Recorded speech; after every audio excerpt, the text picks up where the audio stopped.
And with that, I think it's a pretty good time to get started with tonight's session. Yes.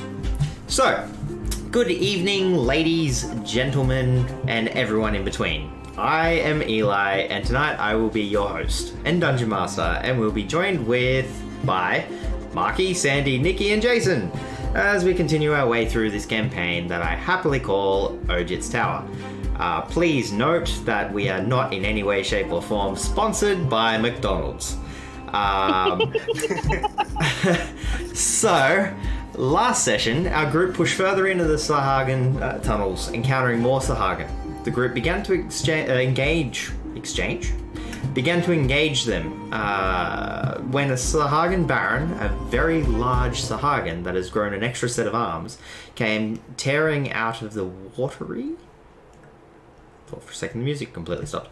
Tearing out of the watery tunnel, engaging with Ash. The Baron was a force to be reckoned with, and he quickly took Ash out of the fight with his enchanted trident. Gramps was quick to help bring Ash back to consciousness. The Baron locked Turtank, Vonnier, and Gramps in steady combat. Confident in its ability to deal with the group, the Baron meted its attacks out all over. All while Ash diving in and out of combat, the ever-elusive rogue. Thaven kept peppering the priestess, trying to disrupt her spellcasting to variable effect. The Sahagan priestess was starting to make a nuisance out of herself just as the Baron fell to Turtank's vicious great axe. However, Ash stepped up and cut the priestess down neatly, turning the priestess into salmon-like Sahagan steaks, which Turtank scooped up eagerly. With the remaining Sahagan dispatched, the group found a locked chest, and despite Ash's best attempts to unlock it with the wrong key, the party was able to open it, to which they found a giant octopus. In typical fashion, Ash attempted and failed to charm the octopus, and was instead greeted with a hunk of Sahagan steak hitting her in the face as the octopus left via one of the watery tunnels. Signing off in an offensive manner using its ink and an apparent ability to write in primordial in the bottom... where am I? I really need to format my text a little bit better. In the bottom of the chest, Vonnier found a mace shaped into the likeness of a large sparrow. Vonnier handed the mace to Gramps, seemingly content with his warhammer, which he'd found in his time spent in the maze. Gramps, spending time with the mace, discovered its seeming sentience and ability to communicate with him via mental bird calls and minor mental imagery. As the group left the tunnels and spent some time collapsing the tunnel entrance, Thaven left off and started to explore a finely chopped greenish-grey substance she found in a waterproof pouch made from some kind of seaweed. He discovered that the substance is potent, but its use is unknown as yet. Drinking from a flask seemed to only make her more inebriated. The rest of the party caught up with Thaven, and they met with Rat, the unofficial leader of the RAF, and reported that the Sahagan would not be attacking from that hole anymore. Rat assured the group that he would do his best to find them more paying work, as Turtank left a bunch of meaty remains and of the various creatures he had slain. Rat was very clear that he intended to spread the food around to the other RAF living in the slums. And with that, we continue our story. By first saying goodbye to Octopus. Not the octopus. I didn't like him anyway. Yes, well, apparently he didn't like you either. Okay, so, as I understand it, you lot were heading back to the Hazy Purple Tavern. Yes. Yes. We desperately needed some rejuvenation. And some celebratory drinks, I believe. Yes! Well, as you guys start heading towards the tavern, Turtank, seemingly tired, but still energetic, spotted a cat roaming along and proceeded to take off after the cat. The whole time yelling, kitty, kitty, kitty, kitty, kitty, kitty, kitty, kitty, kitty, kitty, kitty, kitty. And you can hear him running off for quite a while. guessing you were all too tired to chase after him. He'll be back. Alrighty, so you guys eventually make it back to the Hazy Purple Tavern, and at this point it is starting to the sun is setting once again. The tavern's in full swing, and you can see Thaven disappear and reappear. The tavern's in full swing, and I've lost my music. Really need to organize this a bit more. This way. Anyone else getting Eli? Well, I'm hearing myself on reverb. Okay. Anyone else getting that? Nope. Nope. Hello? No, I'm not. It's your setting. It wasn't before. Oh. No idea. So yeah, you get back there and find that the tavern's in full swing. They're singing away and having a great old time once again. What are you guys going to do? I'm going to reboot Discord. I'm gonna go to sleep. Okay. Oh wait, I might be. It's okay now. Okay. Yay. Okay. Oh, I'm on full hit points. Did we already have a rest? No. I don't know why you're on full hit points. Because you had your ass handed to you. Yeah. Alright, never mind. I'll be soon. Remind me, Rat let us know that he would contact us or something if any other work presented itself, or didn't really establish how. Yeah. Would we get come by messenger service or So pigeon? we kind of glazed over it because everyone was starting to get pretty tired at that point.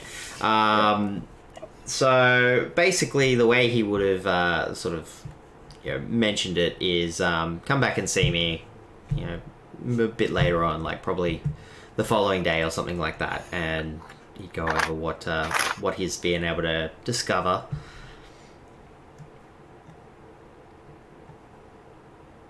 Okay. Trying to find my note. What's the barman's? Salty, the barman. Oh, that's there. The salty owner. Yes. Gramps walks up to the bar and waits patiently for Salty to notice him. And so you definitely notice that Salty is run off his feet. He's like running around and serving up the drinks, and you clearly notice that Salty is basically running the place on his own. The night before, you didn't see him with anyone else, so you can only assume that he's running the place entirely on his own, and he's racing up and down the bar, serving drinks, and at the same time chatting with patrons and general hubbub and upkeeping of general relationships and that sort of thing. Well, Gramps will just continue to wait patiently. So after a little while, he finishes serving all the people that must have been in front of you, and he comes over to you and he goes, Gramps, wasn't it? Yes, hello. Good to see you again, Salty. Well, I see you're having quite an industrious evening tonight. This is just the Hazy Purple Tavern. It's always like that. Well, it's good to hear, I suppose, but I'm a little curious, why don't you employ anyone here? I've noticed you're quite busy, and I could see you could use the help. Well, I've done it all on my own. I've gotten my way all the way here on my own. Kinda just seem to be carrying on, doing everything on my own. I can respect that. But I just wanted to order a quick round, if I could, and of something stronger. So we have celebration. We went and contacted Rat and completed a job for him. And thank you for the suggestion. It all worked out wonderfully. So at that, like, Salty kind of like leans back and raises his eyebrows. He's seems to be pretty surprised that you were able to like chat with Rat and get the gist of what Rat needed, and B, be able to seemingly accomplish whatever it was that Rat's asked you to do. And he goes, well, what were you drinking before? I think you lot were just drinking ale and Yes, just the local beer. But I think this time maybe some whiskey or something a bit stronger. All right. Well, Make that 2 for me. And a double for tea money. Okay. Well, I think we filled up tea money. Mr. T. Can't believe I didn't think of that before. I believe we filled it up with his flask up with banana whiskey. Banana wasn't whiskey. it? Yeah. Well, yeah. Which, by the way, you're still definitely inebriated at this particular point in time. You haven't sort of settled down from your... I know. Stopped. Yeah. I know. So he turns around and he just nods and puts his hand in the air and kind of seems to think for a moment, a little bit pensive. And looking around at what seems to be available, he reaches up and grabs a couple of bottles off the second top shelf behind the bar. And turns around and he goes, "This lot, 2 green gems. That'll pay for this. Is that alright?" Green. Let me just consult. He goes rummaging through his little belt pouch or whatever I've got. Yeah, absolutely, no problem. And hands over the 2 green gems. All right, and he takes them and stuffs them into the front of his apron, and pours out you all. The glasses are probably a little bit bigger than shot glasses. I'd probably go probably double the size, and he pours them pretty much up to spec, and he pours out a dark purplish liquid. It's a little bit thicker than just like straight running sort of fluid, but he does pour it out, and he slides it on forward, and he says to you, it's called by the locals Sahagin Surprise. Sorry, say that again. It's called Sahagin Surprise. Ooh, what does it do? Well, if you drink enough of it, you'll get drunk. Sorry, I'm just distracted. Yeah, I know. I spotted that. So I got 2, yeah? Yeah, so he pours out drinks for everyone, because Gramps Yeah. kind of said that he was after everything for everyone, and Around. yeah, there's a round there, so 1 for everybody. Yeah, I asked for double. Well, I'm not made of green gems. Okay, fine. I down it. Okay. Like, I try to do it like a shot. I got Gramps is mid holding it for like a mini toast, but anyway, he looks over it. So the taste as it hits your mouth is at first really, really sweet, but it's also got like a bit of a salty undertone to it. And as it seems to slide down your throat, it has like almost a fish oil kind of taste and texture. It's Ooh, full of omega-3. and fatty acids. So it seems to be quite a functional alcohol, and it's interesting because after a little bit, the aftertaste is very surprising. It kind of seems to burst with almost like floral notes, and it kind of seems to be a little bit comparable to some pretty seriously heavily fortified and reduced red wine, so port. But yeah, it's definitely a surprise. Alright, considering the state that Thaven's already in, does this affect how he feels at all? Roll me a Constitution save, please.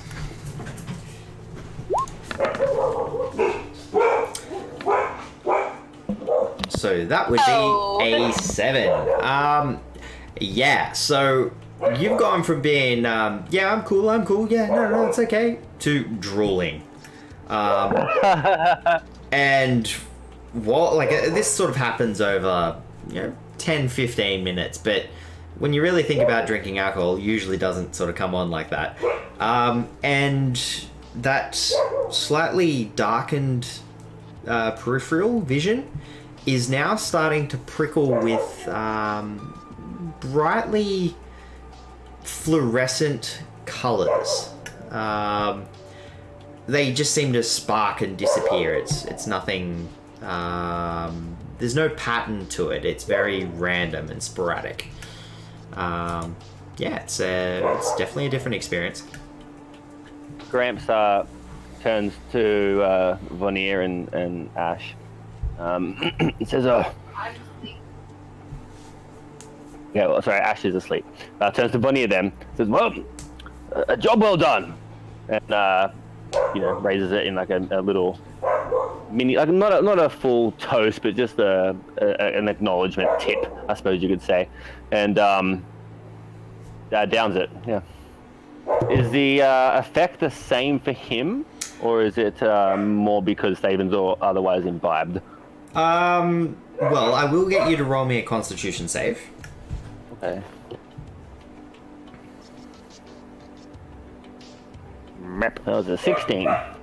Okay, yeah, so as the alcohol does slide down your throat and in your belly, you get a little bit tingly and warm and seem to be it's kind of like drinking like a really good whiskey, or like even like a brandy or rum. It kind of like seems to warm you a bit, but for the most part it seems to be alcohol. Gramps turns to the rest of the guys and says, well, I don't know about you all, but you two, but I could really use some sleep. This old body isn't quite what it used to, and wouldn't mind a bit of a rest. So Salty's still standing there, and he goes, so you want to use the room again? Didn't we pay for several days? No. Remember, I shouted you your first night. Oh, of course. Yes, well, what's the going rate, my good man? Well, it's generally, generally a blue gem per person, per night. Sorry, a what? A blue gem. Gramps says, well, we may be here for some time. Is there any kind of discount you could give us for a week or? Well, I'll tell you what. I don't generally do this, but considering you guys have supposedly helped Rat out, and I'll probably have a chat with him tomorrow. I'll open you up a tab. You can fix me up at the end. Really? That's mighty generous of you. Perhaps we could repay in kind whilst we're out and about, and perhaps doing some odd jobs here and there. If you need anything, we could maybe come to some sort of mutual agreement. Oh. Yeah, I think we can work something out here. Excellent. Well, our old room's still available. I took quite a fancy to it. Well, actually, no. Someone's in there. Which, by the way, Ash, you would have noticed this as you walked in and gone to flop down on the bed. There is currently a couple asleep in the bed, post-coitus, very sproiled out and covered up, but yeah. You have definitely just flopped into the bed with someone else. I wouldn't have gotten in the bed if Well, I saw other people. Okay, so it is a dark room. I'll tell you what. Roll me a perception check. Oh, make it intelligence.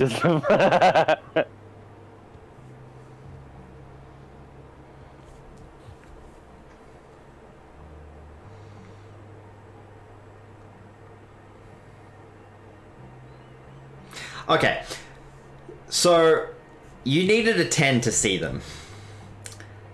So I hop into bed with them and Yeah. realize that there's 2 people in there. Do they wake up? Roll me a d20 real quick. Just a flat d20. Yes.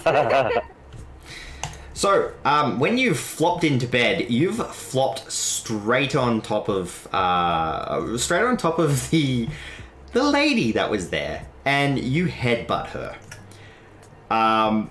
Immediately, she starts screaming, and at first you thought it was a gentleman, but it's a little bit hard to tell. And it could still be a gentleman, if a very effeminate gentleman. Also wakes up and starts yelling out. And at this, Gramps and Vonnier, roll me a perception check. I want to see if you guys hear it. Thaven's too inebriated, I'm guessing. Yeah. Well, you can roll a perception check with disadvantage. This Okay. is a tavern. Surely this happens often enough. I rolled an 11. Is Jason still AFK? Nah, I just got back. Roll a perception. I'll take.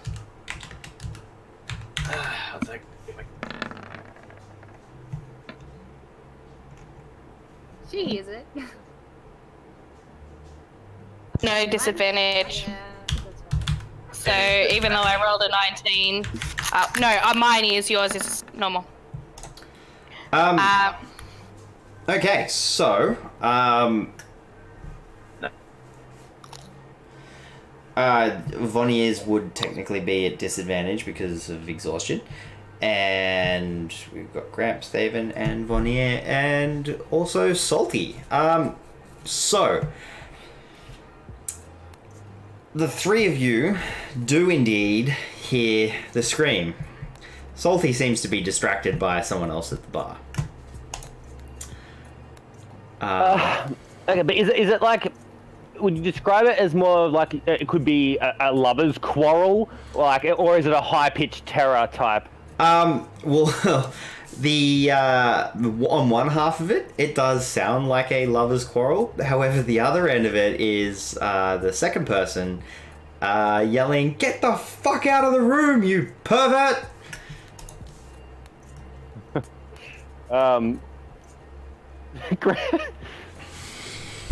Gramps. The curiosity is getting the better of him, so he goes waddling up the stairs. Well, what does he see? And as Thaven stumbles along. And what did you say, Behind. Ash? As they're coming up, I'm like being like, oh, sorry, I thought this was my room. I mean, this was my room last night, and I thought it would be my room tonight, and just like going along with that. Okay. Roll me a persuasion check with disadvantage, please.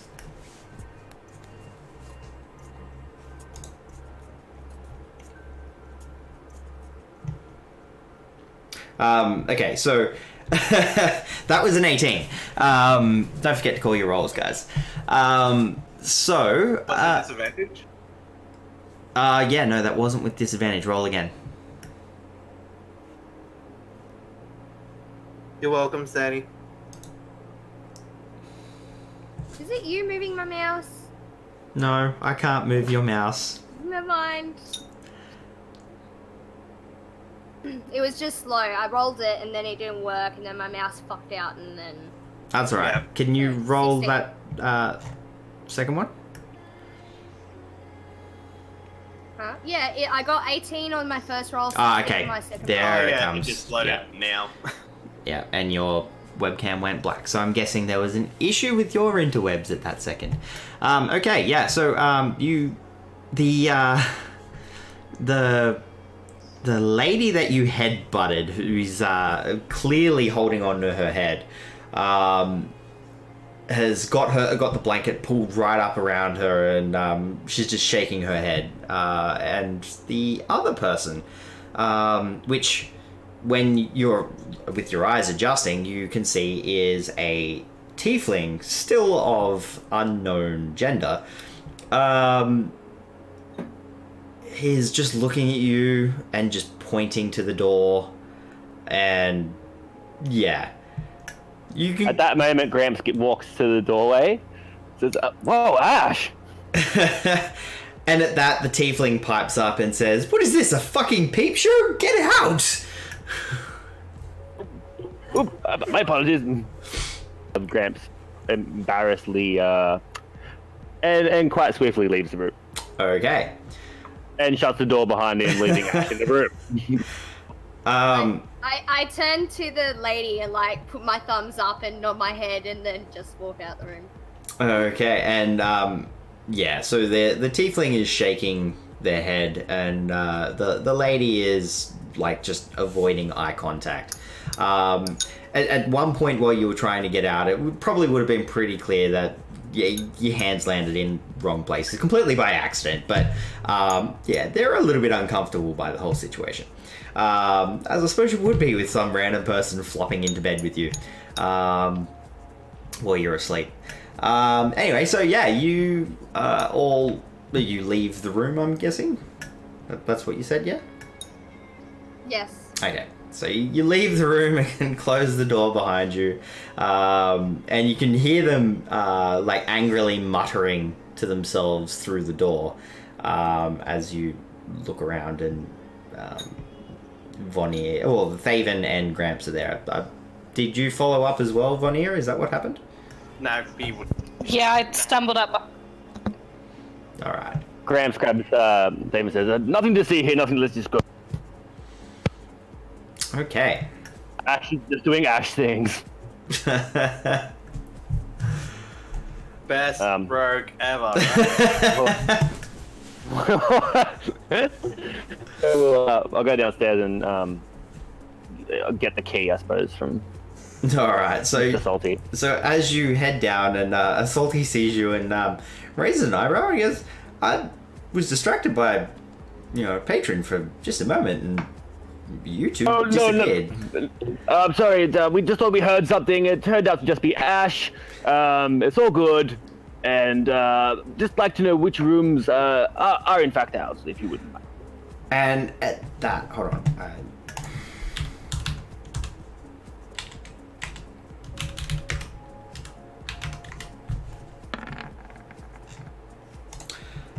Yeah, so Salty just looks a little bit blank for a moment and goes, rooms, right, okay. Down the hall, third on the left, just look out for the white sign on the door. They're private quarters. I figure if I'm gonna run a tab for you guys, I'll do something a little bit different. That'll be your room for while you're here. That's most generous. Yeah, so he says there isn't a key, but he'll sort something out for you for later on. Okay. Yeah, Gramps just turns in then. Oh wait, is the room just like the other rooms, but it's just got a little flag on it so people know that it's a booked room or something? Yeah, so it's pretty similar. It's still gaudily presented with a stupid amount of seashells and coral, and it still feels like a 3-star holiday resort sort of room, but it's a functional room. Gramps just walks up to the foot of the bed, takes one step, and face plants on the bed, and is out. So you're sleeping in your armor? You can't get a long night. Yes, I am. You can't get a heavy, long rest in heavy armor. Fine. Okay, give it like an hour, and then wakes up extremely stiff, and also sore, and takes the armor off. Roll me an athletics check for me, please. This is basically to see if you're able to extract yourself from the bed after the weight of you and the armor have sunk you into it. Yeah, so you do manage to extract yourself out of the bed enough to be able to kind of pull off the pieces of armor. You do notice that the bed is like the mattress itself, which is mattresses in this sort of place aren't sort of like sprung mattresses. They're a lot more like your giant sacks that have been stuffed with whatever. And yeah, you can clearly see the imprint of your body in the mattress where you've flopped down in the heavy armor. Okay. Making a butt groove. How many rooms do we get? Are we sharing? Yeah, so this is it's a fairly large room towards the back of the tavern. There are 3 beds in this room, and then there's a door attached to it that opens up to another room. And one of those double door motel-y things where it's going to be open. Yeah. So there's another 3 beds in that one. Okay. Yeah. Well, I'll just pick another one then.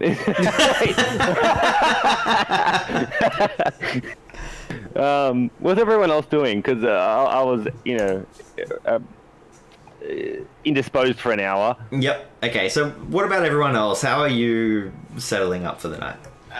Bonnie will get a room, go to bed. I mean, like, do you expect them to do anything else at this point?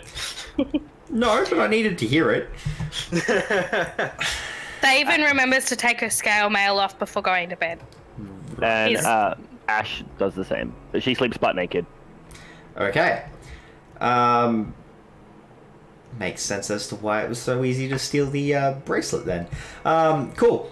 The bangle. Alrighty, so you guys get a full night's rest. So, you get half your hit die back, you regain your spells, that sort of thing. Is it half the total or half the missing? I'm not entirely sure. I'd say it'd be half the total. Okay, sweet.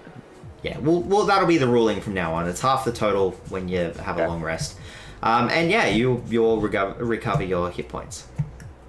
And in the case of Vonnier, you are no longer exhausted. Yay! Oh, what? No check for me being able to sleep or not? Well, yeah, that's actually a valid point. Yeah, roll me a wisdom save. If I fail this... Oh, fuck! Oh yeah, you definitely aren't getting a good night's sleep. This is 3 nights in a row, so... Yeah. Look, That does I'm gonna say, like, it's not enough that's gonna tick over another lot of exhaustion, but it's not enough to reduce your current exhaustion. It was a 1. I know. And if it's a 1 on your 5th night, there will be consequences. But for the moment, it's okay. Yeah, so you're getting a very broken sleep. You every time you sort of like close your eyes and start to drift off, you do that thing like where you like jolt awake with the memories of what you've seen like flooding your subconscious. It seems to be plaguing on you quite a fair bit, and you don't seem to be able to shake it as being just a dream or something you can move past at the moment. So Sounds about right. yeah. So yeah, you don't lose your exhaustion, but you do regain your spells and you do regain your hit points. Wait, what?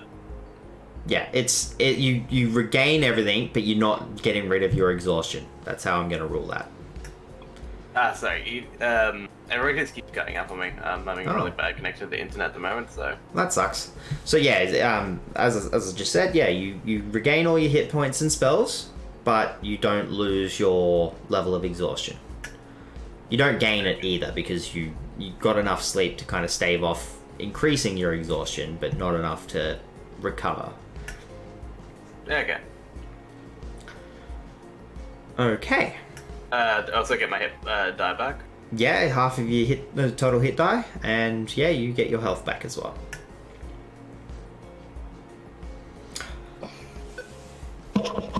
Now, Faven, can I get Yeah. you to roll me both a wisdom save and a constitution save, please? Why? Too much drinks out of the hooch. 15 for wisdom and a 5 for constitution. Okay, so you start having some like crazy dreams, like incredibly vibrant, incredibly vivid, and what you're seeing is stuff that's happening really quickly. It's impossible to sort of grab a hold and really comprehend what's happening, and you kind of seem to be grasping back at that moment when you were getting caught up in the lantern after consuming some rather questionable tree roots. And yeah, you're able to sort of like latch onto that and realize that whatever this must be is not something that may strictly be a bad thing. You're able to stave off anything from that, and with that in mind, you start to kind of like enjoy the images that float through, and it kind of feels like as if you're watching something and randomly there's like other images flashing in front of you, almost like really bad subliminal messaging, except like they don't disappear quick enough so you actually take notice of it, but not enough to really get a good idea of what's going on with it all.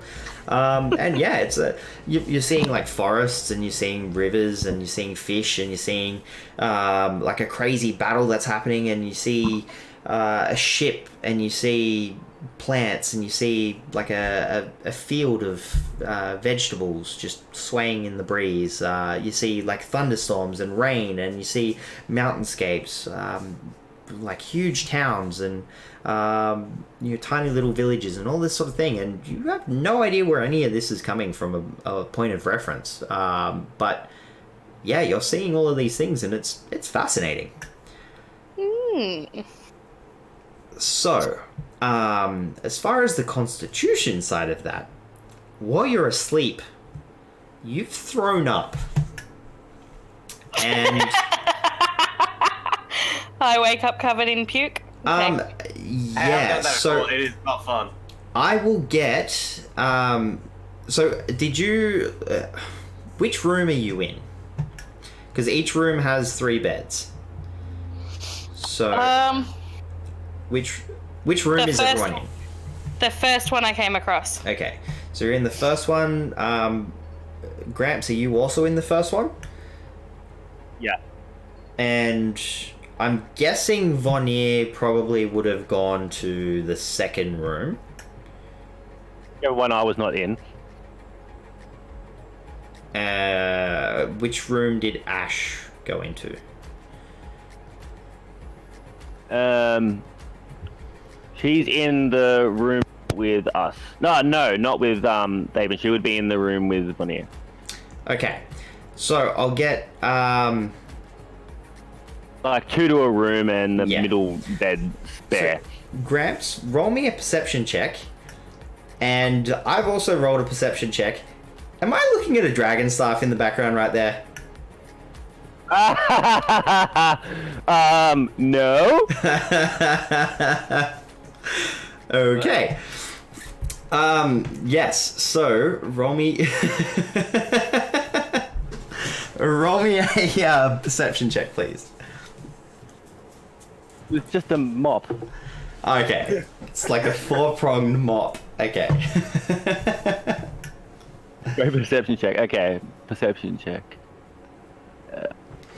I rolled a 7. Okay. You don't notice that Thaven is currently choking on her own vomit. And at this point, Thaven hasn't actually woken up just yet. Fuck. So, Thaven, can I get you to roll me a, you know what? Just because the name suits, roll me a survival check, please. Oh, come on. Oh, at least I have a +5 to that one. A 16! Okay. Your body naturally takes over, and Is that enough? You don't, puke, reroll a character. so yeah, your body naturally takes over, and you start the images that you were seeing start to like flitter away, and you start to realize that something's really wrong. There seems to be currently a disconnect between your consciousness and your body. They don't seem to be aligning properly. So your consciousness knows that there is something wrong but can't do anything about it. Your body, on the other hand, manages to clear enough of the vomit from your throat and chest, and you kind of like flop over in your sleep. And A rescue position. yeah, so you basically ended up like rolling over, so your face is no longer in your vomit. You're no longer, It's just like suffocating. comes all down the side and all Yeah. the bed and shit. Yeah. Ugh. Yeah, so you're going to wake up covered in your own vomit. Hey, you deserve it. You picked on me plenty of times. Please tell me there's a shower in the building. Or a bar? What's a shower? Yeah, there. Or above? Well. Yeah, so, there's a bath outside. It's gigantic. Fuck you. So, yeah, you will all wake up at the end of it, and I'm gonna say that Thaven's probably going to be the first one to wake up. Mostly because, and it's strange because the whole night you were sleeping, you were being bombarded by these images, and like after your body had rolled over, things kind of like went back to normal sort of thing. And towards the end of your sleep, you definitely noticed that the images slowed down and start to feel a little bit more like a dream. And then you start to get a little bit more of a connect between your consciousness and your body. And the first thing you notice is that your throat is incredibly raw and very uncomfortable, and you are wet and cold. I wake up. Presumably stinky. I wake up with a fuck. So yeah, you wake up covered in your own vomit, and yeah, roll me a investigation check, please. I rolled a 3. Yeah, you have no idea what happened to you. Someone else might have come along and vomited on you. You have no idea, but you don't know what happened. Wait, so she doesn't have like this massive stream of vomit coming from her mouth? No, I rolled over in it. Yeah, so she's rolled around in it. So at this particular point, it's like, who knows where it actually come from? It could have potentially come from anybody, but she basically, he basically hasn't put 2 and 2 together and worked out that the sore throat and everything else and what had happened in the sleep were probably all connected.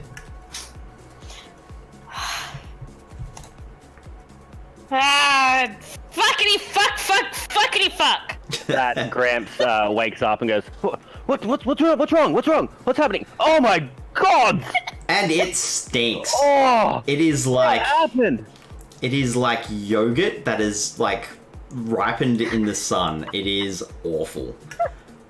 Oh, Mr. T, go and sort yourself out, son.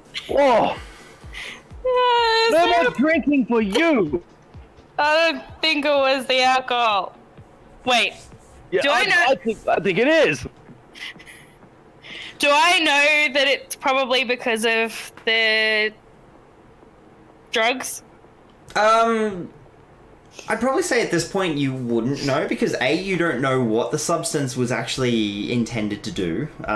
It was a substance you just took willy-nilly and have no idea how it was supposed to work or what the side effects potentially are. You did also drink, and your investigation roll was very low. So Okay. you're not sure. You just know that whatever I'm just has saying it's not happened the alcohol because I don't want to be cut off from my alcohol. is bad. Right. It wasn't the alcohol. Where's Sure, Where's- where's the bath? outside. Maybe outside now. I'm not walking around like this. You go ask Salty where the bath is. Excuse me? You wake up. I wake up to you covered in your own crap. You demand that I go and get salty. No. I'm out of here. I'm going home. Not li- Ask me nicely. Please! Okay. Just ask him where the bath is. Don't let him see me like this. You owe me. And he goes, Gramps gets changed and goes downstairs and tries to find Salty. So when you say you get changed, are you getting back into your armor or are you just wearing your underclothes? Like, Oh no, I'm putting my armor on. okay. He can wait. That takes 10 minutes. That's you have to wait. Okay. I mean, if David can help and it reduces it to 5. He is not touching me. Meanwhile, I'm still sleeping. Yeah, in the other room, yeah. So he has to wait 10 more uncomfortable minutes. And just for a bit of good measure, Gramps takes a little extra time. roll me a D20 plus 5. All right. Oh crap! 1 sec. I just did the wrong thing. I'm sorry. I've got a tab up on my thing saved, and it's in the shape of a D20, but it's actually like a link on the website. Yeah. Sorry, 1 sec. A D20 plus 5. Roll. I rolled a 9. So you end up taking 19 minutes total to get into your armor. The whole time, Thaven's just glaring but doesn't want to say anything because then you'll take even longer. I'm very old. And he goes downstairs and goes to find Salty. And yeah, so you head downstairs and looking around, it looks like it's probably about, I don't know, 7:30 in the morning. There's a rough sort of a pick of time. And Salty's there again in his night clothes, and he's got a nightcap sort of flopped over his head, and his face is still flushed and cheery. And he looks up at you, clearly still tired, and says, Gramps, can I get you some breakfast? No, not right yet, my good sir. Are you sure? Because we've got fresh No. yogurt. Fresh yogurt, what? Straight from the fields. Wait. Just, We have yogurt in D&D now? Yeah, damn straight. Yogurt's easy to make. it's just milk, isn't it? Yeah, there's a little bit more to it. There's a little bit more culture to it, but yeah. There's a little bit more culture to it. There's a bit more culture to the room too at the moment. He goes to Salty and says, in a minute. Okay. Do you have a washroom in this place, or a pig trough, anything? At that, he goes, well, the pig troughs would be over at the sty yard, out in the fields, but... Anything closer? Closer? Do you have a communal washroom, anything? Well, yeah.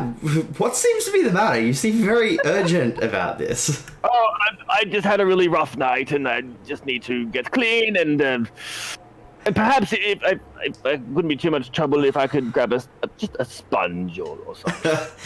He goes, A dish rag, perhaps. He's just sort of like raising Then an he goes eyebrow. one's back.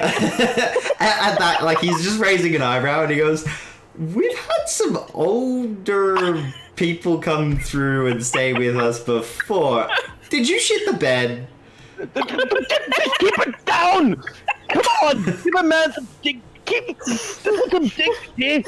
And looking I'm around, gonna take care of it. looking around, you can see that you and Salty are the only ones down in the bar area. And he goes, "What, are you afraid that the bottles are going to hear you?"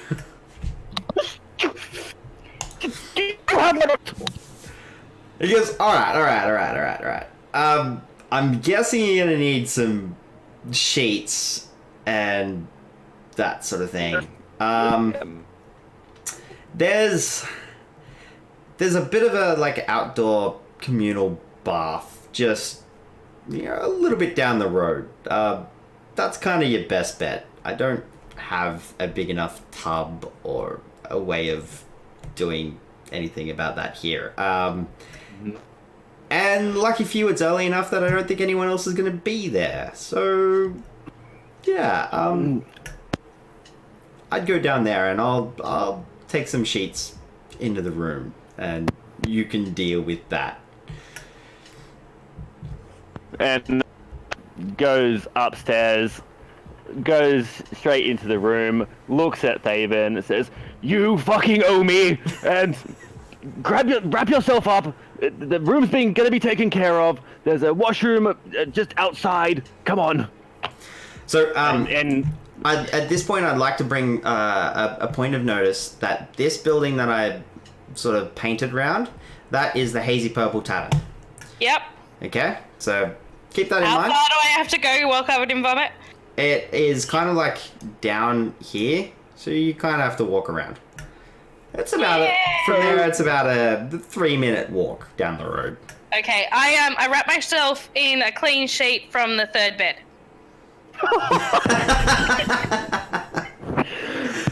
you are paying for this, young man. It's like still cold because like this peak is all cold by now. Oh yeah, it's very cold. It's lost all of the body heat out of it, well and truly.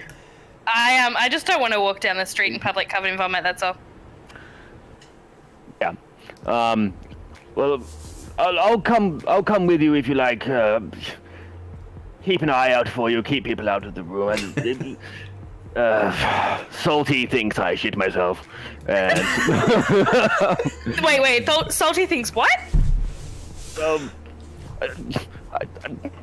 I'm old, so these things happen, and he thinks I excremented in the bed. So.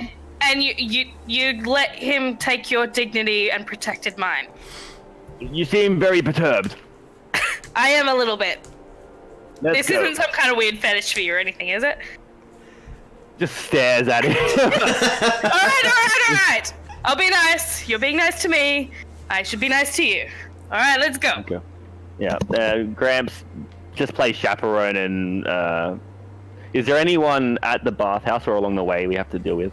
Okay, so there'd be like the occasional person sort of getting ready to set up shop, and I think Just run interference, yeah, so I don't think you'd have any problems in getting there. Like, for the most part, people that are up at this time of the morning in this town tend to be either hungover or hellbent on doing whatever the hell it is that they're doing, and it's definitely not a town filled with morning people. I like this place. Fuck morning people.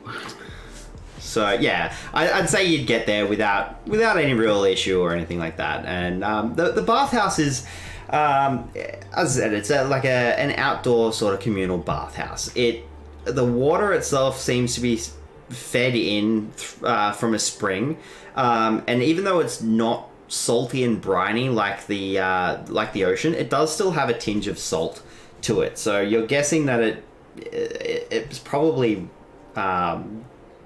brought up through partially filtered water underneath. There must be like a spring of some variety that the soil and the rock underneath the town kind of filters most of the salt out. I just would have carried Davin's clothes so he wouldn't get puke and shit all over him. I was kind of wearing them.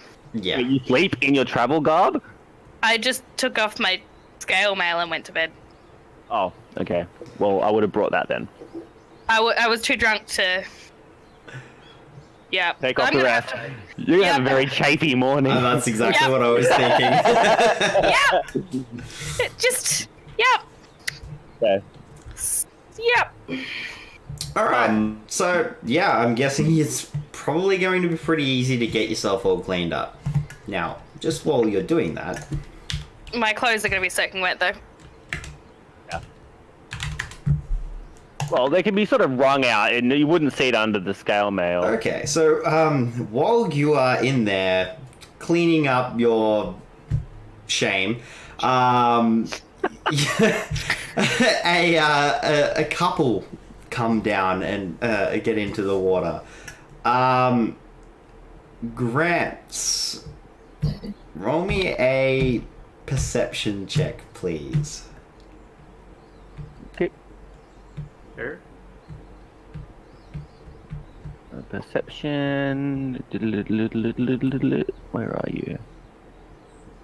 Huh. I rolled a 11. You notice straight away that these two people are the same people that Ash headbutted and climbed into bed with last night. Well, I was like out the front trying to deter anyone from coming in while Thaven was taking care of himself.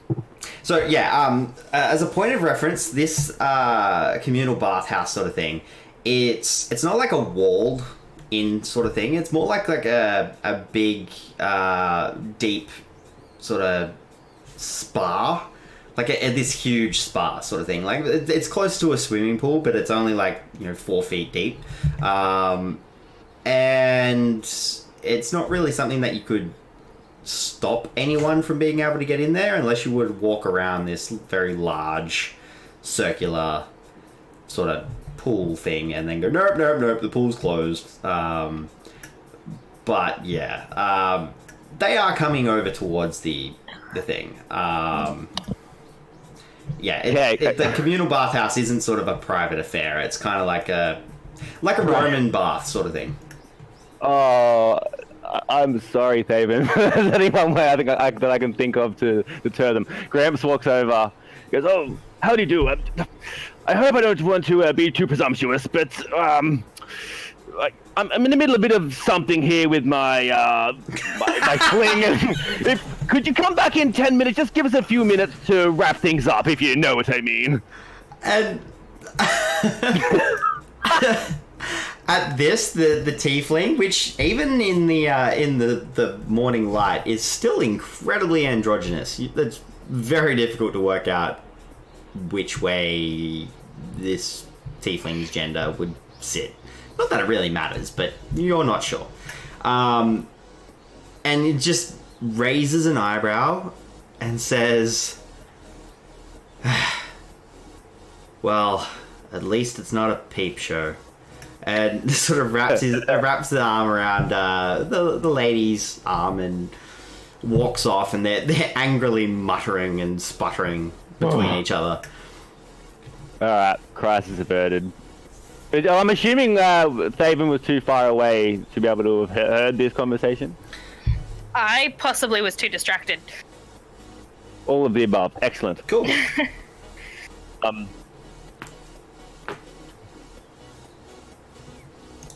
Gramps sharply, or quite distinctly, keeps his eyes averted and does not make eye contact at all with Thaven for the rest of the morning.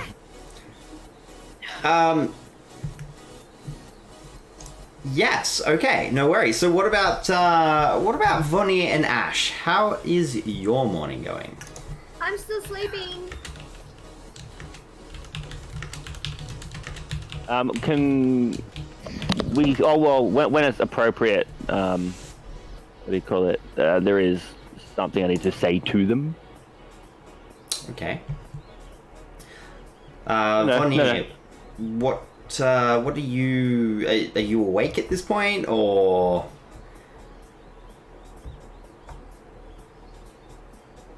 Vonnie? Bonnier. Good talk. Okay. So, Thaven, you get yourself all tidied up. I'd say it probably takes you a good, 20 minutes of, trying to pull the chunks and everything else out of your hair, and you'll find it in random places. You clean it all up. Kernel of corn in his ear. Yeah, I'm kind of imagining that chunky bit that kind of seems like carrot, but you know it's not carrot. It's not. You find a bit of that sort of in your nose, and you're like, how? And your throat is still burning, and your nose is definitely very uncomfortable. And I then proceed to scrub my clothes. I'll stay in the water for some privacy. Okay. Roll me a flat d20.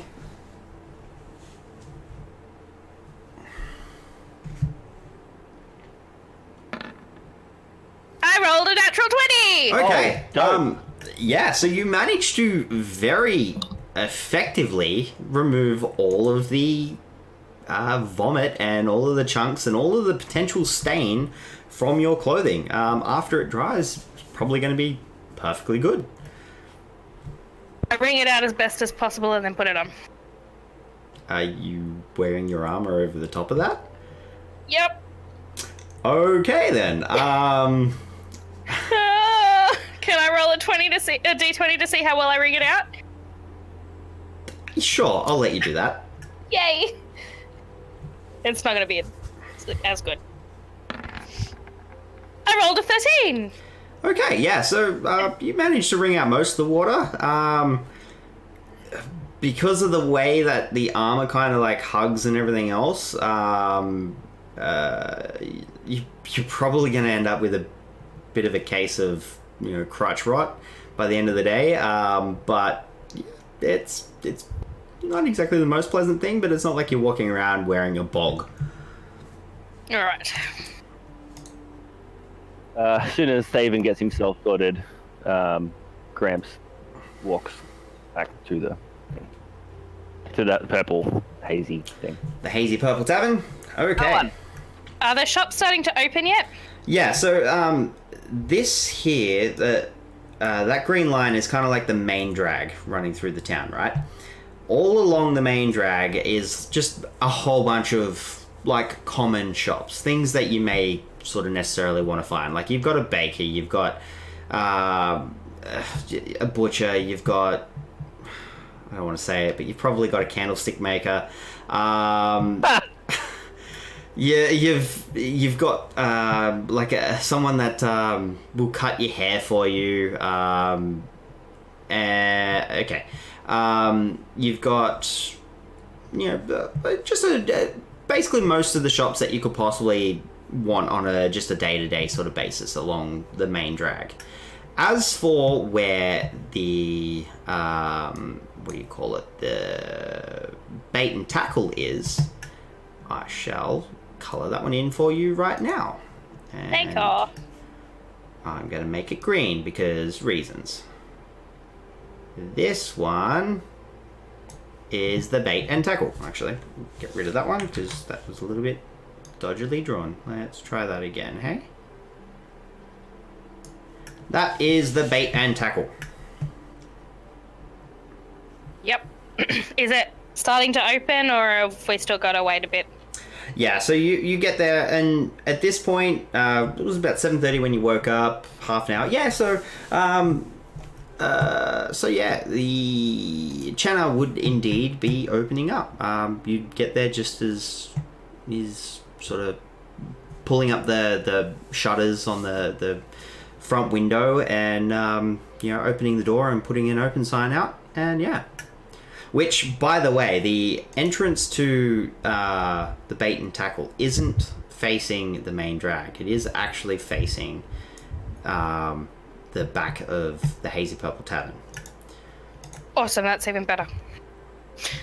Alright, do I notice anyone around approaching the shop, or is it just me? No, it's mostly pretty quiet. There are some people sort of down the street chatting away and whatnot, but for the most part, it's there's no one approaching the shop. Alright, I enter the shop. Okay. Have I been able to tell how law-abiding this guy shop owner is, or You anything? have no point of reference to really base that off. Okay. All right. I approach him. Okay. Good morning.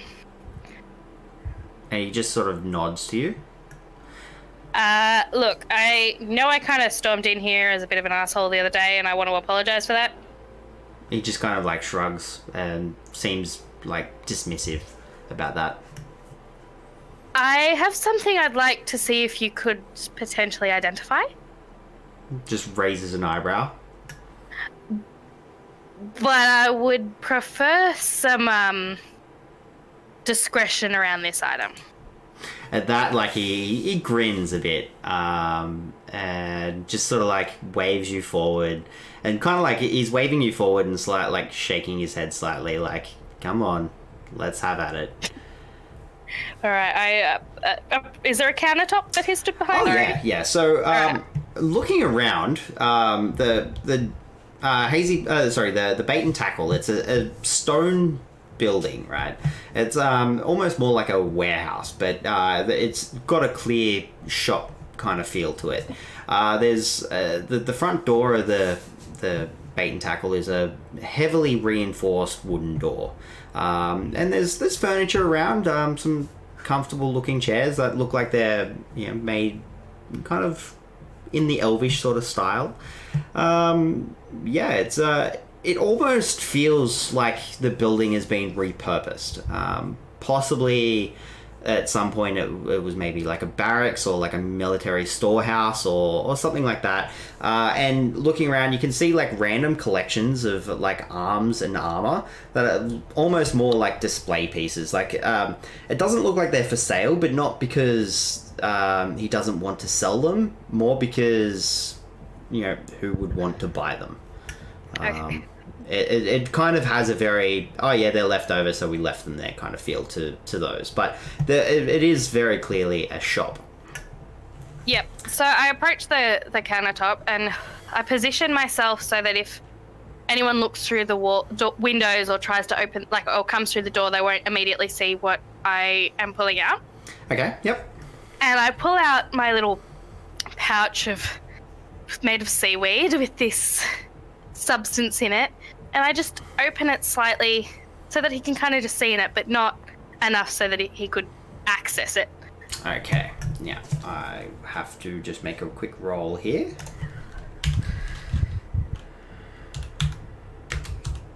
He's like, get out now!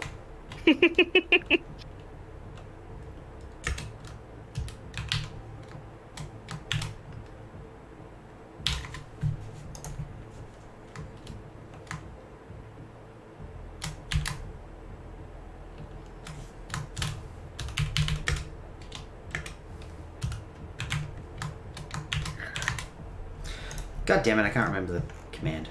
Scroll back up and look at it. It is... I thought I did that.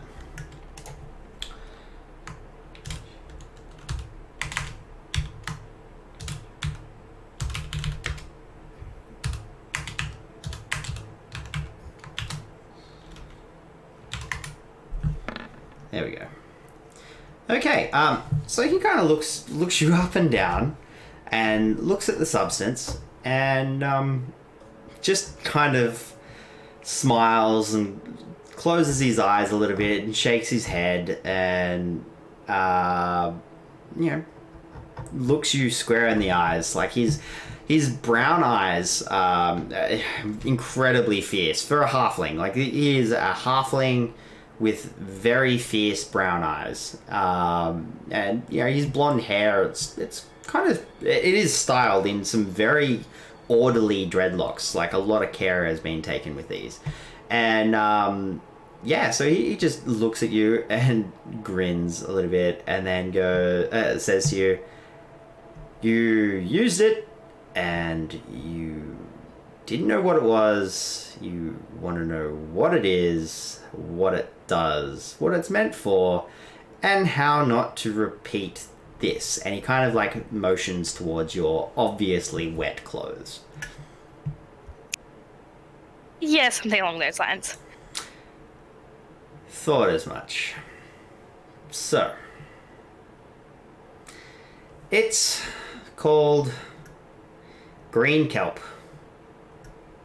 but that's the plant. The Sahagin use it as a spice. Seems they've got different constitutions than us. You found yourself a good little haul there.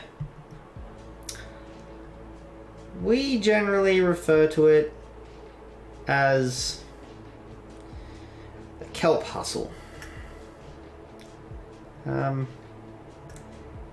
Don't take it alone unless you want to choke on your own vomit and die. And I'm sure you've worked out that mixing it with alcohol is how it triggers. On its own, it'll give you a tingle, but you don't get that reaction without drinking something. And probably drinking relatively heavily. And then he kind of sort of like just crosses his arms and sort of leans back against a post that's behind the counter. And just kind of like looking at you.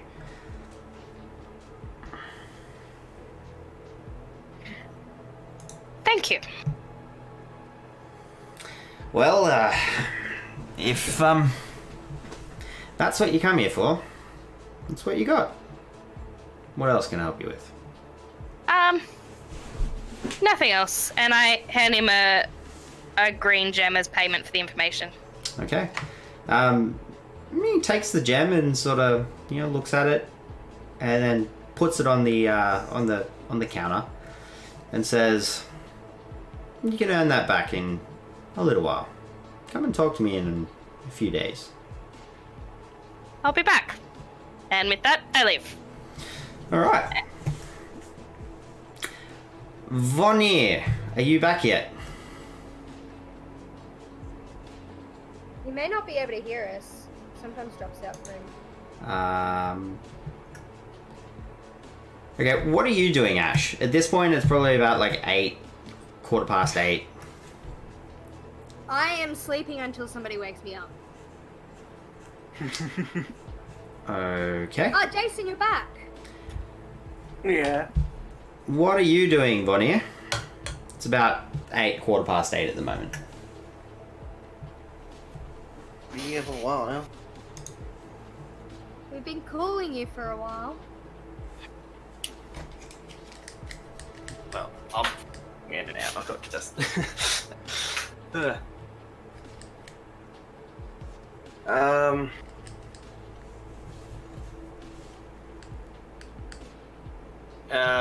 Fuck, what's going on right now? Breakfast?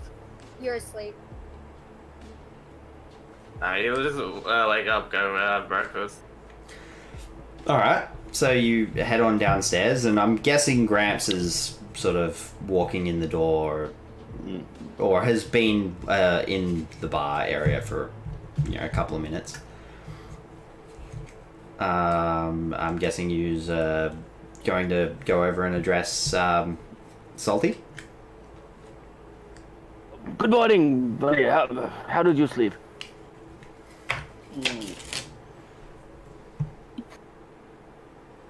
Oh, Yes, that's he good. ignores you, goes up to Salty. Weird. Salty sort of by this point he's disappeared and come back, and he's no longer dressed in his bed clothes, and he kind of looks a lot more bright-eyed and bushy-tailed, and he says, "All right, I'll get you some food." Not very talkative, but side note, and he looks over at Gramps and he goes, "What did you do to those two?" And he points to the other side of the main tavern room, and you can see the couple kind of like sitting in like at the table, as far away from the bar, and they're just kind of shooting you absolutely like looks of pure vengeance and hatred. Graham just nods apologetically to them, and As you nod to them, they sort of like just stand up and walk out. cool. Well, you see, it's all Ash's fault. She accidentally stumbled into their room last night, hopped into bed with them, and it was a whole thing. So they don't really like us, and you know, you can understand that. But really, Ash is to blame. And he sort of just nods and he goes, well, I suppose that makes sense. They were in the room that you guys were in the night before. Yes, it was quite awkward. Did you clean yourself up? Get your dictionary on the clean slate. Yes, everything has been sorted. Is the room being attended to by any chance, or that's a later thing? No, I'm not doing it. You guys can clean that shit up. Yeah, well, absolutely. Do you have the spare, perhaps have some spare? Oh, he's gonna whisper this. Have some spare sheets delivered to the room, so I'm not carrying them up the stairs.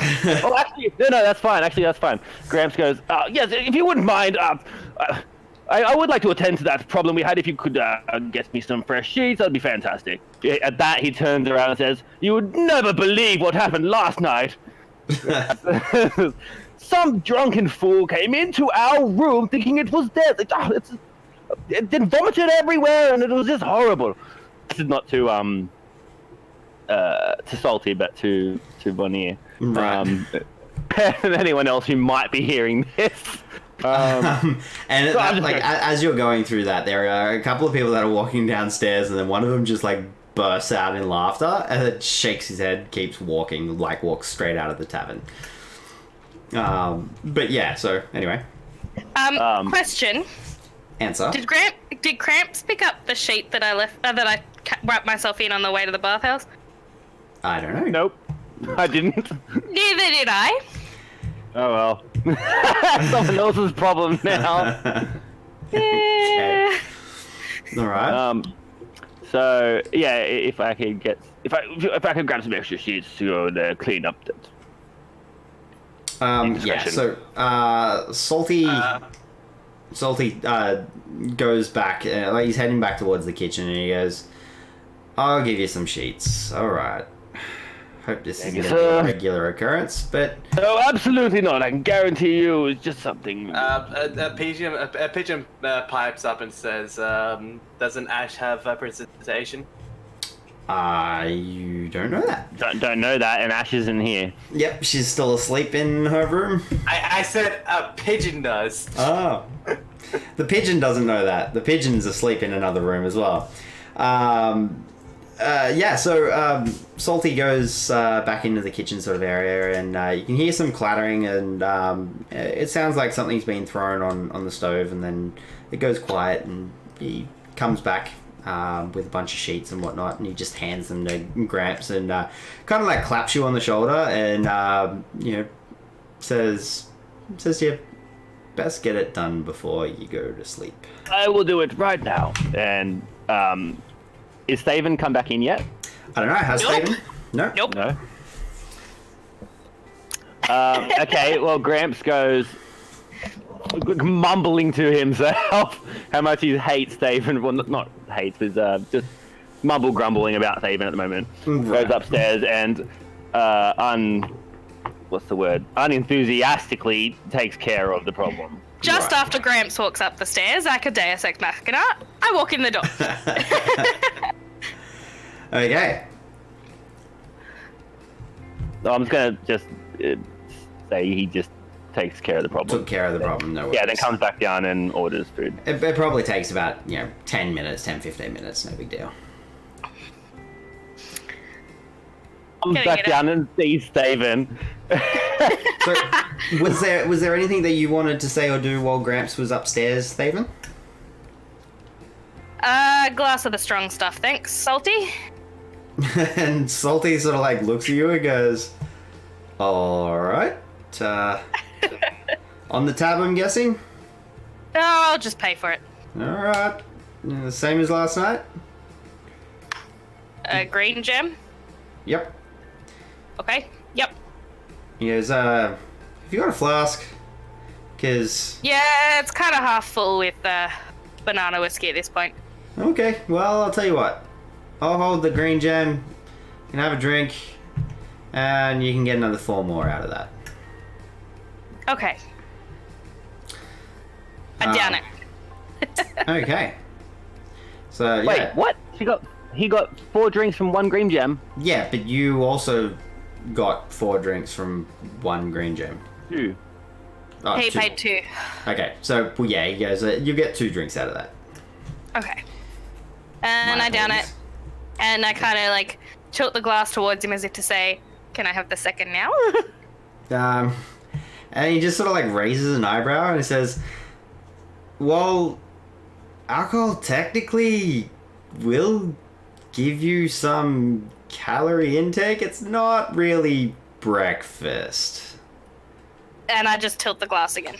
Okay. And he pours it in there and disappears back into the kitchen, like straight after he pours the bottle, and you hear some more clattering and everything else while he's in the kitchen. I down the second drink. Okay, roll me a constitution save. Damn it, knew this was coming. You did it. Well, I know. Phaeton did it, but anyway. And I rolled a 7. Okay, yeah. So, you are feeling a little bit tipsy at this point. Okay. And I look over at Veneer and I'm like, so, what's for breakfast? What is for breakfast? Yeah. You don't know yet. You didn't ask. You just said breakfast, and Salty disappeared and started making something. I see you drinking it. It's like, do you mind?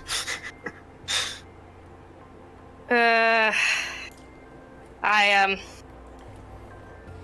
reach into my backpack and I kind of like discreetly open the pouch and take a couple of flakes of the stuff and I hand it to Veneer. What? The flakes? Yes. A little bit of the ground up powder, right? The Yep. finely chopped Yep. plant matter, yep. Yep. I give it to Veneer and I'm like, just put that on your tongue. Why? Just trust me. I'll give you some whiskey after.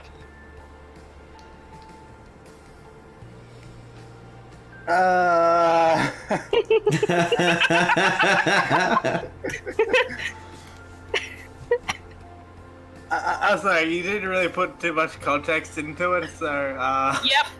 That's the point. Just You literally just pulled something out of your bag and put it on your tongue! Yep. Telling you to put it on your tongue. Yep. You know, get whiskey if you don't put it on your tongue. Wait, you give me a whiskey if it put the shit on my tongue? Yes. No, he doesn't. Alright, and then I hand him the flask so he can have a swig of whiskey. Alright, how much of a swig are you going to take from this flask? Shot. Just a shot, so about 30 mil?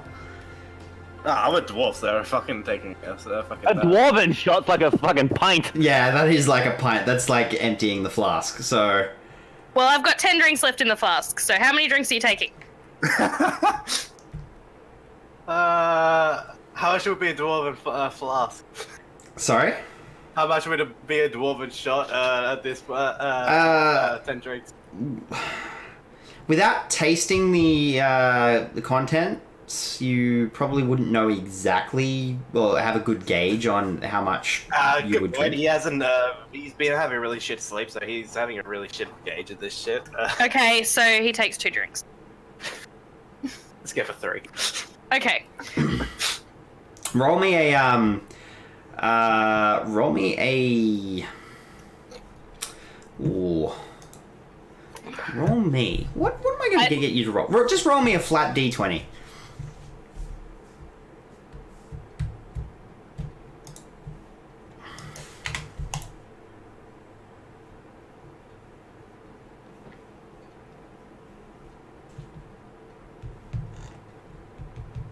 Sorry, did you tell me what to roll? Yeah, just a flat D20. Yeah, because I couldn't hear it. Wait, no, Constitution? No. At the moment, I just want a flat D20. I want to see something else. Okay. Yeah, so you take about 3 drinks worth of the banana whiskey. And with that, I will get you to roll me a Constitution save. Which, Got to add it. by the way, like as the substance touches your tongue, it does tingle a bit, and you feel sort of like your the tingles start to spread down your arms and everything else while you're trying to get the shot ready, get the whiskey ready.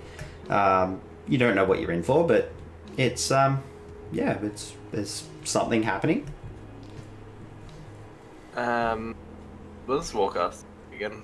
The Warcaster. yeah. I don't think it's anything for this because it's not in combat. Isn't like advantage on here it is.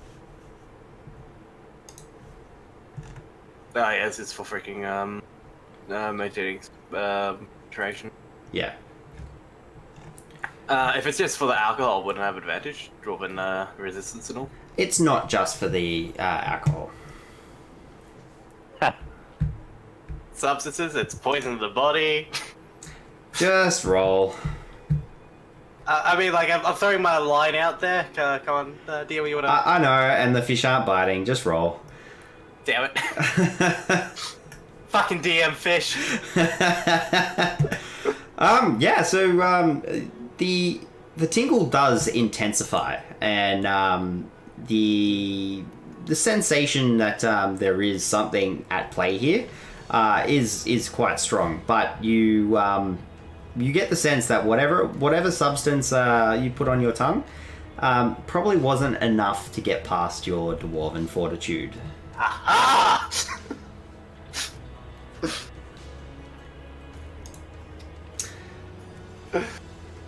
But yeah, the tingle does still roll down your arms, and your body does feel like a little bit floaty, and a little bit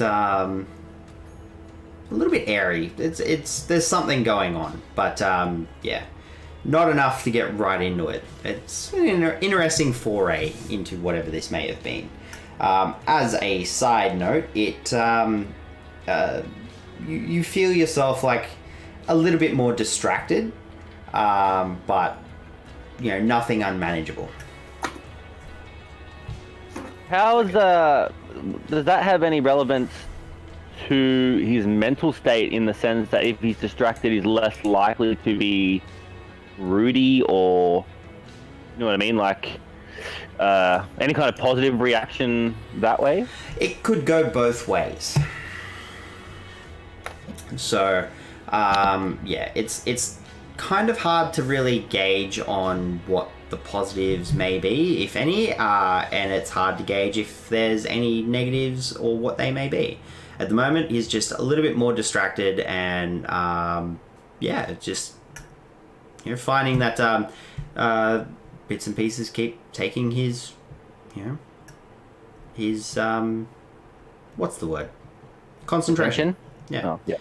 So well, while this is happening, Gramps comes down and just mentions to Salty, was it you? I can't quite remember if it was you who said to come and see him in the morning, perhaps about some additional work to be done.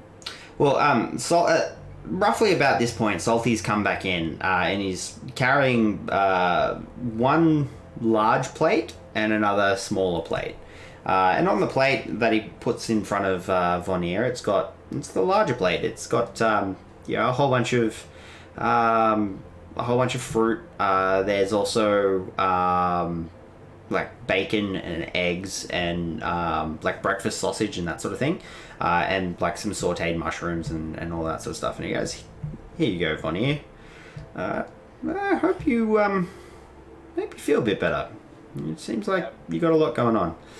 And then he looks over. starts jerking that down. Yep. I mean, he hasn't eaten about 3 days. Oh yeah, he'd be, I imagine, quite damn hungry.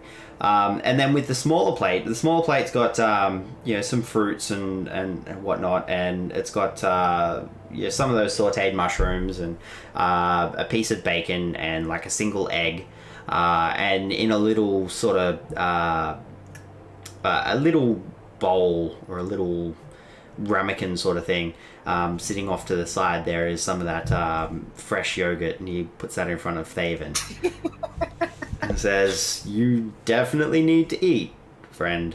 Please eat." Vegan. Soz.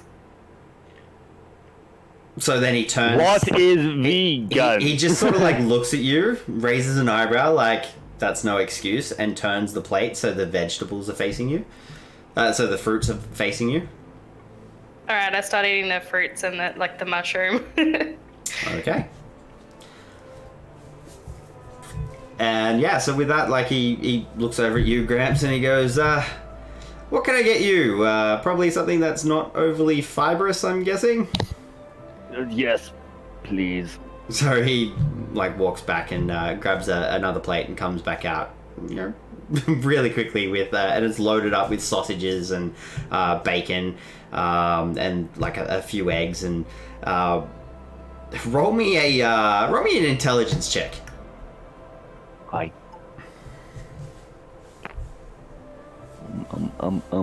Intimidation? No, investigation? No. Where is Intelligence. It's your main yeah. stats. Yeah. Oh yeah, so you have no idea what you're in for. I with just it. clicked saving throw. Alright, yeah, save. Okay, so roll it again.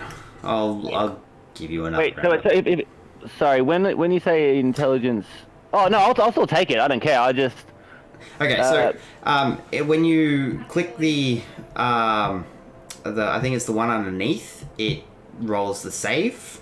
Oh, sorry, up the top, it rolls like as a checklist, it rolls the save. If you click the number underneath the main stat, I think it is, it'll roll a check.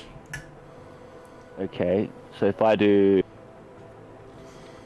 That's There you what, go. a check? Okay, I'll still take the first one, but I'll just, Okay. let's double check. So yeah, you have no idea what you're in for, like, by chowing down on this incredibly protein-rich food that has no fibrous content. Probably going to end up constipated, but you have no idea. All right. So, and he looks around and he goes, where's the annoying one? Oh, right. Okay. I forgot that she was supposed to be with us. I get her. So Gramps goes upstairs and knocks on the door to Ash's room. Okay. Right. Yeah. Right. Breakfast. Is it ice cream? No, apparently is lots and lots of meat. Okay, alright, I'll do that. And I get up and get dressed. Is there anything still messy at all, whatsoever? What? You weren't in that You're room. not in that room. I know, but like, don't I have to walk through that room? No, so there's a separate door that you could get into that room. It's just it's one of those sorts of rooms where it's got like two entrances, but there's also like an adjoining door. So I just come out and have breakfast. with Okay. everyone else. All right, so you come down and so Salty looks up and he goes, someone with your amount of energy, you're probably gonna need some fruit. He turns around and goes and grabs a whole bunch of fruit, and then like also loads on a bunch of Ice cream! bunch of eggs as well, and it comes back and then puts that in front of you and sort of lets you sort of chow down on it, and like he kind of starts cleaning the bar a little bit, and I kind of raise my finger to try and get his attention. yeah, and he looks over and goes, tea money? David. Is that David? Okay, I didn't think tea money Mr. was T. right. So, yes, David, what can I do you for? Shrooms. Shrooms? Plus. Fruit. Plus. Oh, you're still hungry. Okay, no worries. I thought you were asking for something very different. And he turns around and goes and grabs your plate off from in front of you and just looks at the bacon and the little bit of sausage and whatnot that's there and the yogurt that hasn't been touched. And he kind of like looks back at you and then looks around and he just slides it all straight off onto Ash's plate, and then turns around and then comes back out with more fruit and everything else and plants it in front of you and then Before I continue eating, yep. I take a swig of the flask. Okay. Roll me another Constitution save, please. Can't you just let me have one more? I rolled a 17. Okay, I'm good. Yeah. So You're yeah, not a dwarf. it's actually got nothing to do with being a dwarf. You could dwarves can get just as drunk. It's quite a possibility. But anyway, so yeah, you're still feeling buzzy. The buzziness isn't subsiding, but it's not getting significantly worse. All right, so yeah, you do that, and so Salty sort of like is watching you all and everything else, and he goes, so breakfast is good for you guys. You're all enjoying. Yep. Okay. We're gonna explore a little bit later. Well, Is there anything we can do for you, perhaps? well, I did say I'd keep an ear out for you, and I did speak to one of Raph's, one of Rat's men earlier on, and yeah, you guys actually did pull through. Gotta say, I'm very impressed. What we did? Well, yeah, I have kept my ear out, and I haven't had a lot of time to really check things out, but there are a couple of things. Odo's Forge. He's been pretty quiet for a bit over a week now, and I haven't spoken to him, but I'd wager there's probably a reason for it, so maybe you might be able to check that out and see if there's any work there. Kind of like looks to you guys, and it looks like he's got more to say, but he's gauging your reaction. Odo's Forge. So Gramps turns and says, who is this Odo? If he's a friend of yours, he's a friend of ours. Well, I know him. He's a nice enough guy. I wouldn't really say we're friends. He's not much of a drinker. He doesn't tend to come in and, well, he doesn't grace me with his patronage. Let's just say that. But he's kind of like the best blacksmith in town. Well, to be fair, he's probably the only blacksmith in town, but yeah, he's got a forge sort of down towards the end of the road. Which direction? He describes it to you, and what I'll do is I will just paint it out for you, so you know where his forge is. That one there is Odo's Forge. Actually, I might try again because that was terrible. And that one there is Odo's Forge.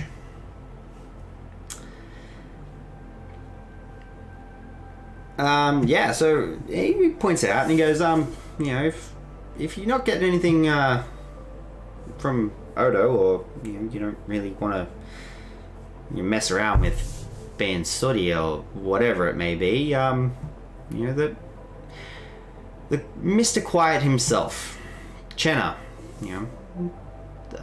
halfling with the dreads over at Bait and Tackle. He's been pretty agitated. If I had to guess, it's probably his side hustle that's causing him grief. While he's saying this, he's looking around and there's no one else in the bar, and so he keeps going, but he's not talking particularly loud. He goes, if you go talking to him about it though, leave my name out of it. I don't want any trouble with him, and you won't get anywhere by spilling that you know a little more than nothing about his business. Yes, well, next up is a little bit of a tricky one. I don't trust her. I've got to say this straight out. I do not trust her at all. But perhaps there's something you could do to work out with, former Captain Manild. She's a cagey tiefling with a vengeful streak, bit of an enchanter, and until about this time last year, she was pretty high up in the captains. I don't know the full story, and I don't want to know the full story, but I wager there might be a deal to be made with her, and who knows, it might bring a little ill fortune to our most corrupt of officials. But, sorry, I haven't really got any great leads, but I wasn't expecting a pack of fresh stairwalkers to be so successful. I'll keep my ear out and see if there's more I can find for you. But that's what I've got for the moment. I mean, Rat might know a little bit more, but that's all I've got. That's fantastic. I mean, if Odo's Forge is, doesn't seem that far away. I don't know about what these guys are doing, but I would also be interested to see if he could procure some armor. And I might go there myself. Okay. Well, I'm pretty sure I have. Let me just. He does say that if you want to find Maynhild, the tiefling, she runs a sort of business called the Cunning Corvette. And I'm just trying to remember if... Oh, shit. Okay. And points out that this building in red is indeed the Cunning Corvette. That's where you'd be able to find Maynhild. I have an ominous feeling that might be the tiefling from last night and this morning. Just pointing that out. Okay, so he's given you all the information that he's got. Kind of, he goes, look, I'll leave you guys with it unless there's anything else you want to talk to me about. I probably should get ready for the lunchtime rush. Yeah, no. You go deal with your patron. Vania, Yeah. shall we go looking for the stairs? Sorry, the what? Shall we go looking for the stairs? Yeah. How do you plan to look for it? By wandering around and hoping to find it. I mean, if it was that easy. Fair.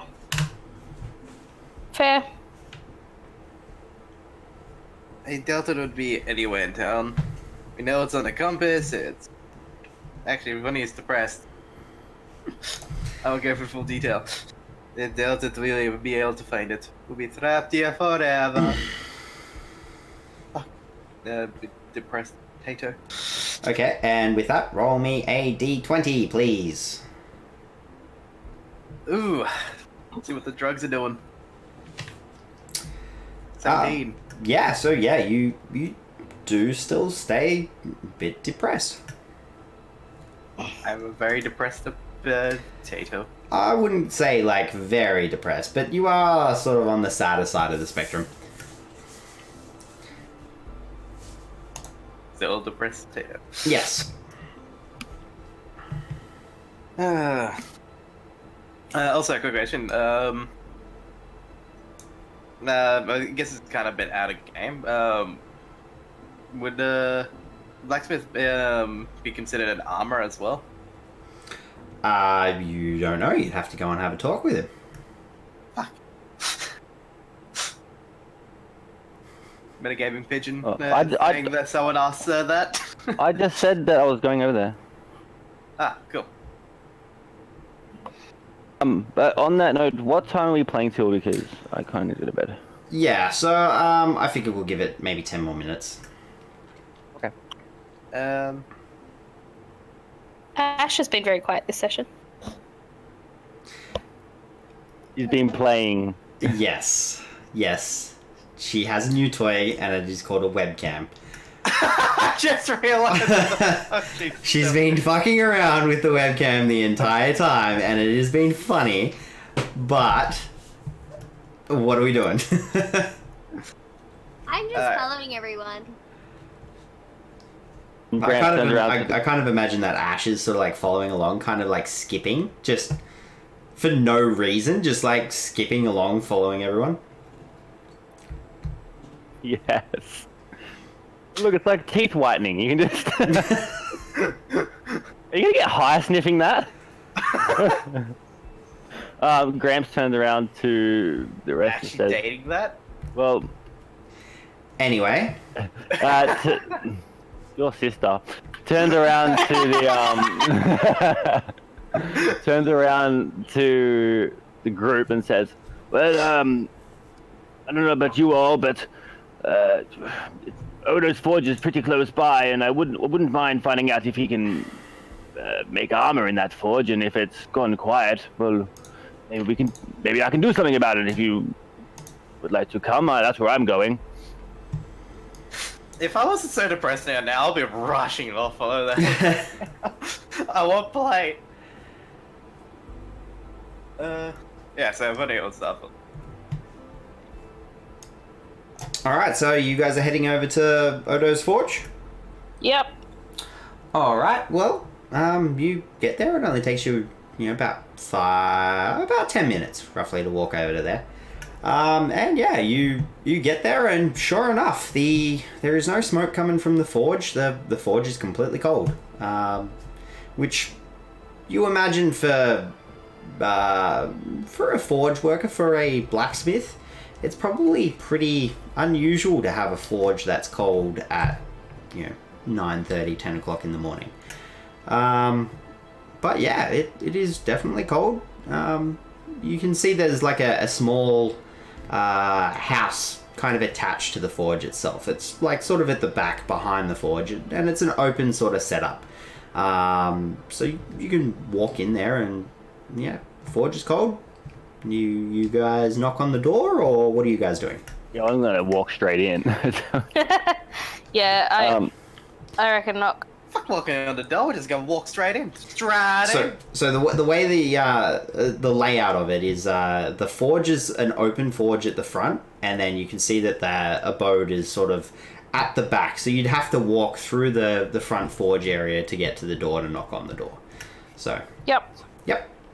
All right. So you knock on the door, and you hear a big a booming sort of a voice yell out. He goes, "Oh, just a minute, and you can hear some heavy footfalls come on over, and the door opens, and the doors open wide, and there before you stands a human man. You're very tall, 6'4". He's got dark skin, and he's got violet tattoos. Seem very ritualistic, covering his arms and his the chest. And basically, he's standing before you wearing long pants with a leather apron over the front. It looks like that's probably how he works the forge. Almost like and he's presented to you almost like it's a habit, and hasn't broken out of the habit. And he stands there, and his blonde hair is singed and shortened, and he's got piercing blue eyes. But yeah, he stands there and looks at you, and you notice that the clothing that he has on has like violet trims and that sort of thing around, and he says, "What can I help you with, my good friends?" Salty said that you might need some assistance. Well, forge is down at the moment. Grams pipes up and says, why? Forge is always going. can't forge if I've got no material. Oh, Well- material, you say? What do you make here? If it's made of iron and steel, I make it. Everything from horseshoes to helmets. Salty did kind of seem to think that it was actually a side hustle that you needed assistance with. No, wrong No, one. yeah, that was okay. Chenna from the bait and tackle, which Right. is the guy Yep. that you've been speaking to. Yes, the one that. Yep. Alright, well, maybe we can help you procure some material. Well, I haven't gotten anything out of Stumpy in a while. But if you can get me my material and keep it running, I'll happily pay a hefty amount of gems for it. Well, how much would you say a set of full plate would be? Well, I'd have Both to. Me and the surly one here both wear that kind of equipment, but haven't had the chance to come across it in our travels. Perhaps we could sort something out. Full plate's a tricky thing. I can make armor, that's no worries, but full plate, that takes a little bit of work. I mean, it's gonna take a long time before I'd be able to have you a suit ready. And longer still without any material. But you bring me the material, and yeah, I'll make you some full plate armor. No worries. But You said Mr. Stumpy? Who is Mr. Stumpy? well, Stumpy's the foreman at the mine. Who am I? Where else do you get iron ore and steel? I mean, you can't just pull it from thin air, as much as that would be a magnificent thing. He's never met the forged cleric. Perhaps you could direct us to the area of the forge? The mine? The mine? Yeah, I most definitely can. I see no reason why I can't point you in the right direction. And, yeah, so he points you over to this building here. And that building is the forge office. The mine office. The mine itself is in here, and there's like a lot of stockpile and ore and that sort of thing. When you, if you were to look over there, and it's quite clear and easy to see that there are just mounds of ore and consumed ore mostly, just piled up out and around. So you could clearly see that there is some sort of industrious happenings going on there, but now you know it's from the mine. Alright, well, my friends here will assist you with that. I have some other business to attend to. Yeah, suit yourself.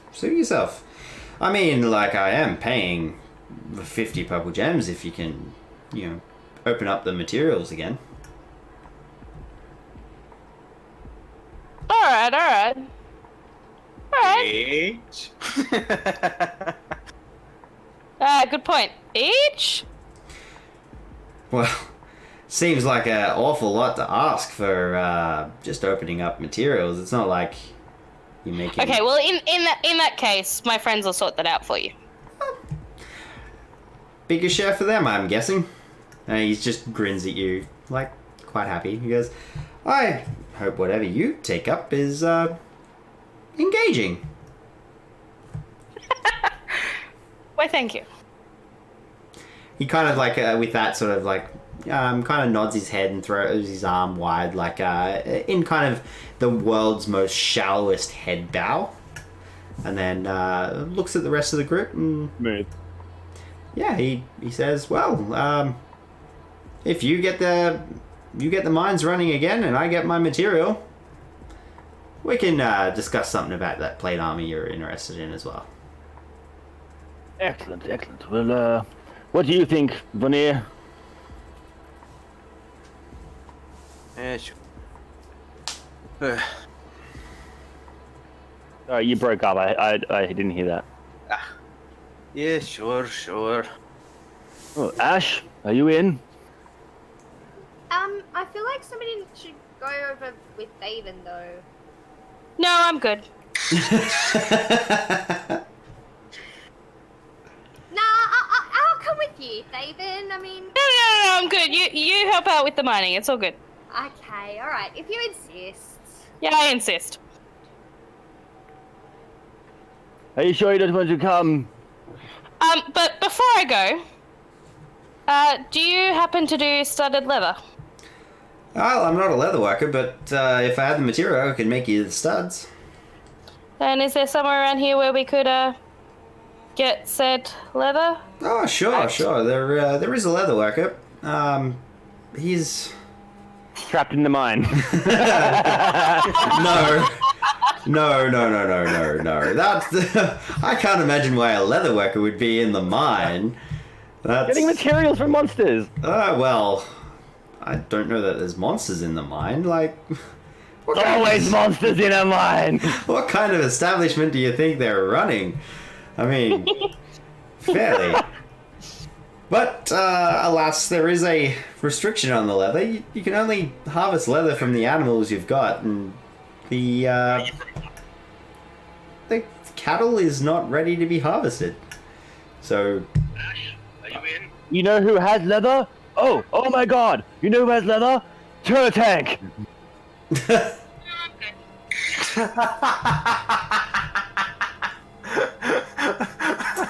I see where you're going with that. Yeah, I suppose you could argue that he does have leather. Oh man! Oh, I would not want to wear that armor. I'm sorry about that.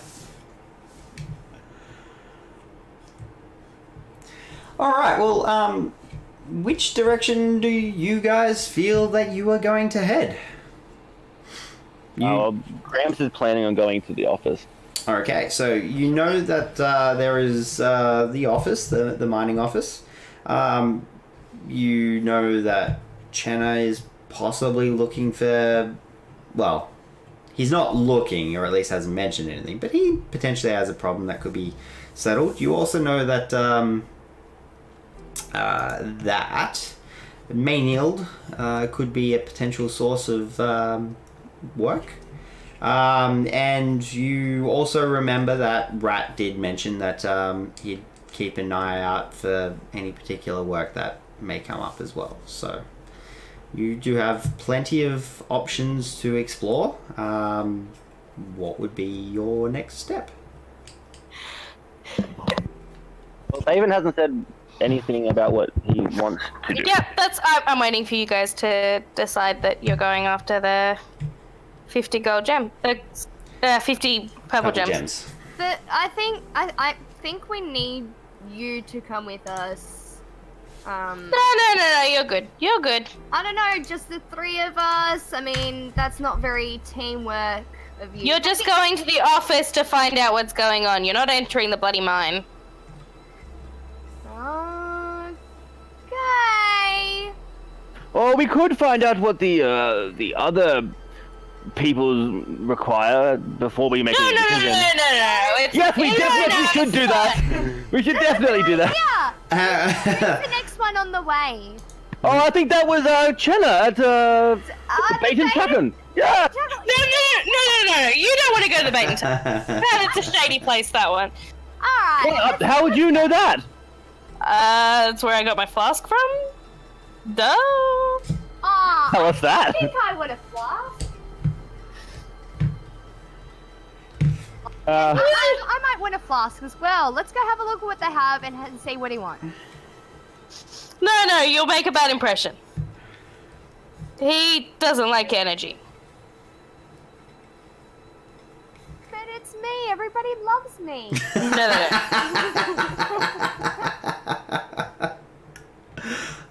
I mean, let's look at the historical evidence here. Okay, DM.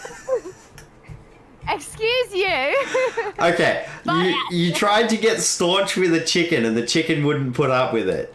You Look, tried to I befriend know, but an it's octopus, not and the octopus threw threw a saguin steak at you. Let's see. Salty Calls you the annoying one. Calls you the annoying one.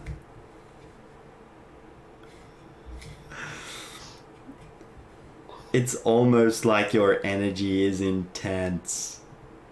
Oh my god, I would never have guessed. Me? No, not you, Ash. Yeah, Ash. Yeah, exactly. Ash. Look, even Salty finds you annoying. And Salty's the nicest guy I know. Now that's just rude. I'm sure that's not true. He's never called me annoying to my face, so I don't believe you. He called you annoying this morning. Let's not be carry on with name calling and such. And Look, I've built a relationship with the shopkeep at the Bait and Tackle. Let me handle that one. Oh, okay, well, that makes sense. Why don't you just say that from the start? And then we can all share whatever we get at the very end. Sure. Okay. Okay, so I'm guessing you guys planning on going to the office, or basically, like, I want to wrap this up. So I just want to know what direction that we're heading in for next session. They're heading to the office. I'm headed to the Bait and Tackle. Oh, okay. No worries. Well, with that as a point of reference, I guess it's a pretty good time to start wrapping things up. I will say that the Thaven, Vonir, and Ash start heading towards the side office, while sorry, Vonir, Grabs, and Ash. Veneer and Grabs. Yeah. Yeah. While Thaven heads over towards the Bait and Tackle, and that's what's happening. So, with that, I hope you all have had a great time. I know I sure as heck have. That's been a heck of a lot of fun. And hope to see you next stream. Don't forget to smash that like button. And while you're down there, leave us a comment and subscribe. Lion? Don't forget to hit that bell button. Yep, do that one.